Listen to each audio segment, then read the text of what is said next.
pasal khat pa hin bank in achomin a hi le police ho chen a hin del ta win a hin hol ta win ama jong ki chat wal ji chen in khat hen aga hlai lu khatan aga kisel khatan a hi le hi china kon chun hung po do thei ta lowin a ta na hi tu sim hi anum hle jengin po li la zon chan ge in ngai ding win ka hin ti mu ve movie ki pan hen pasal khat in sum a hin go in ahung jam do pen he ki moi hi japa min he zon hen zon zong chen sum gu zo chen aga re chen wana ki khelen he ti chen nena pai ji naw plastic ho chen sum gu do ho chu a hin ki chonian ahung jam do ta na hi ama no sum gu na chen police on a hin delovin a hi la ki su kha in a ki su kha ji chen painkiller ki jo na dukan khan hin lu nen lo kila ding a ti na hele che pe don ta chen no me khat ni hong lu ne no me nu chen pistorin dukan ni pa za doin sum si se che bank in hengin tin bank a koi pien asal pa chen heng nom pon no me nu chen na het lawai la ka kap di jing ding he ti na hele dukan ni pa jong ki che be se jingen asum se se cho no me nu be nga het ding a ti na hele no me nu chen zon kom jong chen nang jong na sum ni se se chen heng lu ne na ti na hele zon cho long a hangin no me nu pistol cha la pe na ma cha doi ki ta na hele hi dia doi pe lai ta chen dukan sunga tv chen news ong kila tan news a chen zon lim hong kwe sen zon kiti pa hen beng lu na bolin azam mangke namu mu nawin police o in het sawin a hin ti ta na hele zon in chi mu phan chen ki chle ajengin hi dia ki chat pe na chen me nun jong chan se atien azam mang ta na hi dukan ni pan jong pistol hen zon cho doi kinin zon kom chen hi cha ko na hen po do loyen jam do loyen aji cho hi chelai ka dukan mu na hi police ho to nong ki mat tu ti ko dei po ya tien zon chi ma cha lo lovin asol do tho ta na hi hi ti hi pha chen zon jong a ki cha en gari ki mat nen hi jan a ki chol go na in mun chu a zon ta na hi le in a lut ma sang chen in pam langa letter box aga ave ta na hi le asung chen letter khan he anom tan letter cha simin hi le julia hen hi tan julie chen zon ko ma chen tu za na ki chol do na ding a tien tom ki ti pasal khat in chu a sei pi ta na hi le zon zong a phaje nge tien tom in mun chu a zon ta na hi zon zong che chen a hi le tom in mun he ka thlung tan a in mun thlun chen man jong pam langa konen tom ko ma chen ke hi julie loi ho ka hi e julie in hi jala in mun e hin sei pia hi jala mun he ki su e na ding in a tien e hin so le tian sei ta na hi le hi tia zon in a sei chu tom ja ki pa hle jengin tom chen julie in la im chai si pi khalowa hi tia he ka loi ho he tia se ya hele i pi la ko lu di he je nge tien tom chen kon hon pen zon chu ko lu ta na hi zon zo sung lu na chen alungel anom thei ta pon ama de nga hi chla in sunga ahung lu ni abor hil pen chu a hi ta na hi tomin jong zon ko ma chen ni thla teng la ka loi ho hong diwa hi en phada chai welcome ding he tiana season chu ti lo wa zu asan te na don ding hama kang te na don ding hom jong chu dongin a hi le zon chen itabang jong la kho he atien asan te chu adon sa ta na hi tomin zon ko ma chen julie chu pha pa nam tien adongin a hi le zon chen seiding a pon a hi wang chen apa phana ye adam pula pha hi jing lo ham ati pi mai mai ye na hi hi chu chen tomin jong zon ko ma chen aya la na sum gu do be hoi ham tien adong ta na hi le zon chen a sei ta pon hi dia sei lo pha na chen zon en julie chu fon bola do ding ati ta na hi le zon en i pi ju do nga ya ham zo teng le nen he ding ai tai ati pi na hi le zon nang fon ak bol gut pet chu a bol ta po na hi pha chom khat zo hen zon zong alung kel anom thei ta pon alung kel chen tom hin pi dinga ka sum gu he ai do jeng hidam tien ai gel jen ichla in sunga ahung lut kha hi a kisi hle jing ta na hi tomen jong zonen asum gu awe sa lo a sei pi lo chu alung a kham hle jengen iti chen julie chu do dinga tien fon a bol jengen a hin la julie chen a pik mong po na hi hi chu chen zonin jong tom ko ma chen ai po ye tom tun ha teng hung ding ho chu koi ham nei sei pi thei ding ham ti na hi le tom chen ka sei pi mo ding ham tun ha teng hung ding ho hi officer khat zong o min employer khat zong o min artist khat zong a o min a he tien a sei ta na hi le zonin hi chi za chen alungel anu mo hle jing tan alungel chen hi choloi chong hen lang hele officer pa chen ei mat thei he tien a gelin hi chala ina ko na ip ki bol hen lang le ki jam do thei tham lungel hi ani ta na hi zonin tom ko ma chen ai po ye tom hi chan nei sa zu ho nei don sa jo ka ki pa be se jenge ka su pi ho ina ka gi pa ding hi ta ye hi lowa hele ka ki no e atien po do ding atien hi le to min dong zon ko ma zen I pi te ham na chu ki no ki ne tu zan ding hi lo ham nang ding bu zong ki ho na bu be ne in lang chi en tien a sei ta ne hi le hi che pe don ta chen in sunga radio cho hong ki la tan radio chen zon ki ti pasal khanin beng a hin chomin a hong jam dai ama hi beng sunga na tong mi khanin a hi e tien a hin sei ta ne hi le zon in hi che za chen a ki che jing tan hi che la ya ding chu anom mong ta po ne hi a hi chu me nu chu zon dinga Adngmanu chu ne hi in Adngmanu chun zon chu police o ama sa gut chu ane hi ta na hi zon in benga sum agu chu ama chamta agu hi pon Adngmanu in plan hin go nga hi tia cha Adngmanu to agu ho na hin a hin la police on ama deu phana Adngmanu chu ki hlau hla Adngma paw keu mat sa ding ti chu lungial ane hin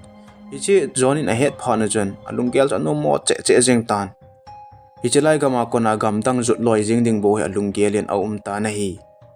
hitia Adngmanu in police o zon ama sa gut phana chen zon in nong chamcha khane kila in tom cho do in tom ko ma chen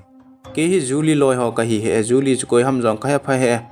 tu jan teng hung ding na loi ho chu phone ball in lang hung da ta win ti pen jingka chan hi chai ka ding I tham ta boina ka to kha ding he ala na ka tha ding na hi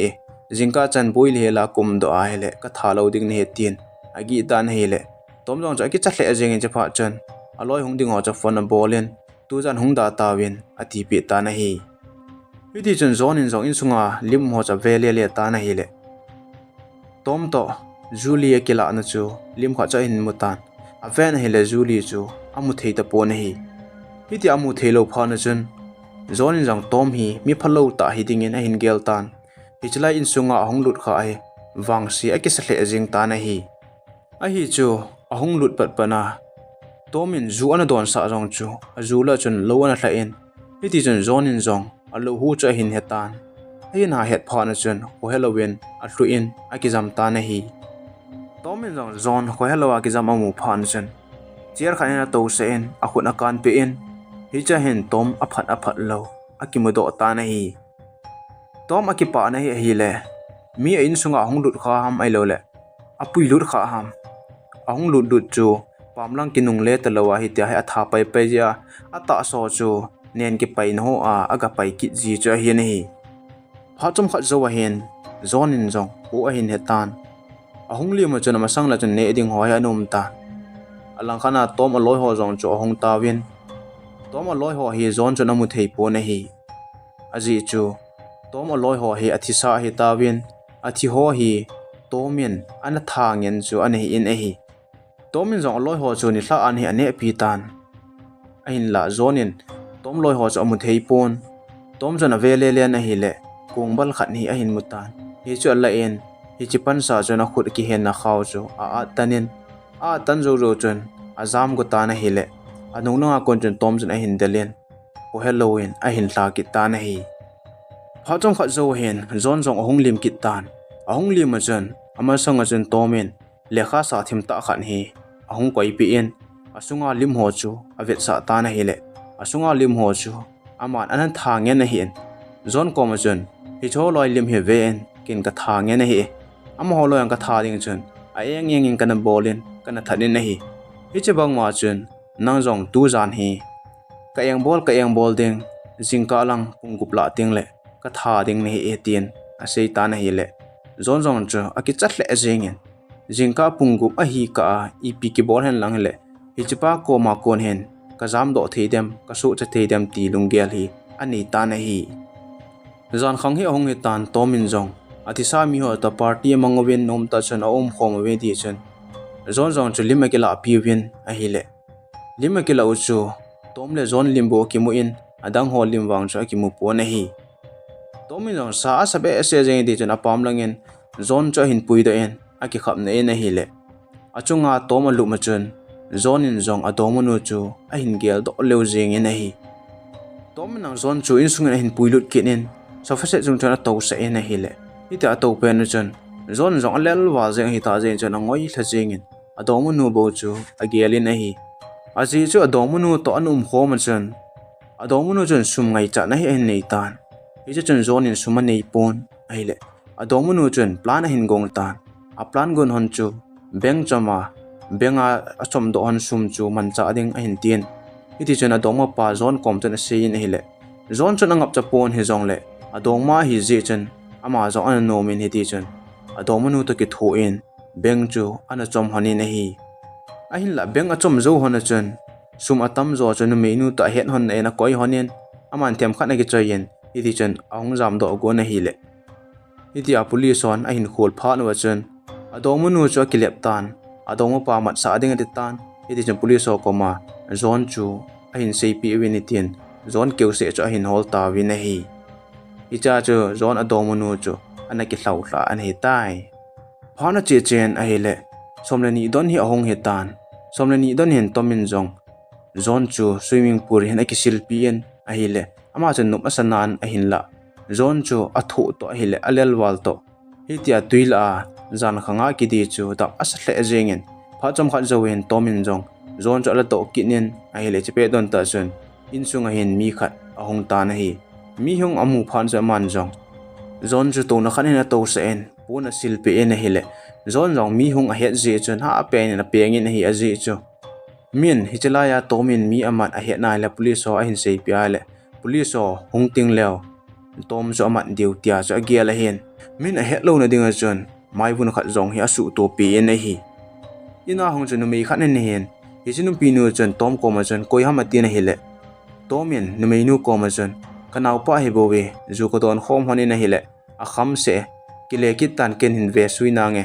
hin boi pi na nge tien nu pi nu cha sol do kit tan he le nu pi nu chun tomin mi ama ni hi cha hin he en a hin la kichia amu lo je chun imcha seingam pon hi ti chun zon da thla chun achi ta na hi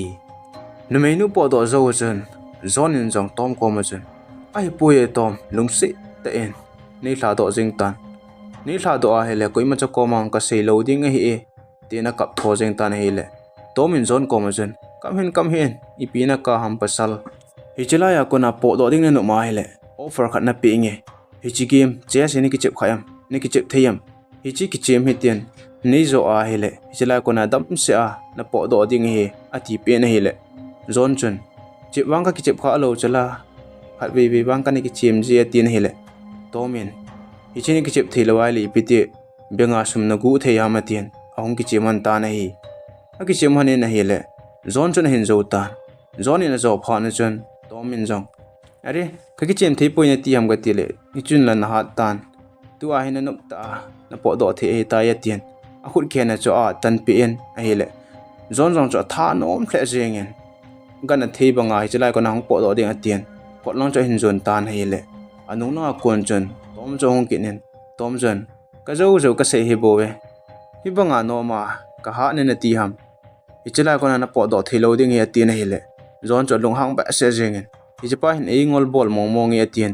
banga chemcha ki no chu kha cho la en tom cho sun ta na hele hi chemcha chu ata ani pon a hlem ani in a hi zon in jong tom sun na chen tom jong chan aga bol thu in chemcha cho hlem bo cho boy pu tien hele zon on chemcha cho aga ve na hele hlem cho na hi ta hichpa chan tom in jong zon chu avoki nin hi ti chon a hen ki ta na hi hana che chen a hele jingka ai ong he tan jingka hen tomin ami tha ji ho lekha koi ji na mun chun tom lim jong he dim che jing tan alang khana pom langa ne na pai ji na mun chun zon hi alol ki a nen iti chun a ta na hi a khat langa nu pi khanen zon hi tia nen na la a mi thi amu chun aman jong police ho hi phone a bolen a ko paitan a sei pi paitan na hi phajam khat zo hen zon jong ne na la kon jon ahong tho da en akisu kha na ma ho chu aga kho ta na hile sticker hi an hi ta na hi zon ni che mu do phan chan alung adong thle jengen tom hi pi ngai to ham ipi dinga hi tia he ei bola ei thalo ham tin alung gel hi aboi ki ta na hi tomin jong ipi dinga zon he thalo ham aji khat hung ki te ding hi zon jong apam langa dam se a phan jon ama sa pe na hen Adngmanu hin hol ta na hi aji cho Adngmanu hin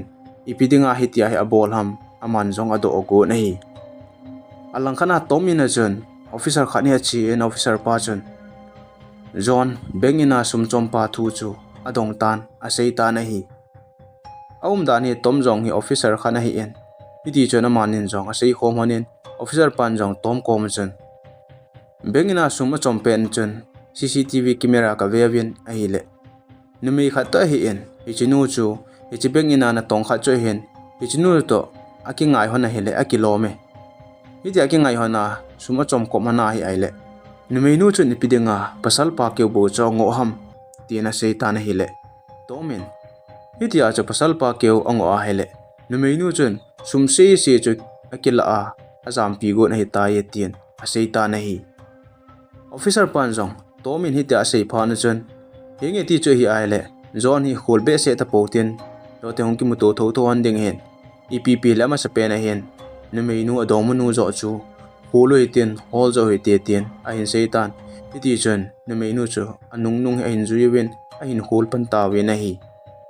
ama ho zong a che win mun khana phawa chun tomin jong officer pa ko man chun nang gari khat ke man lang mun chomin go holen ken hi lang hin we na nge tin a sol do tan a chum hin a chi han ta na hi le tom chun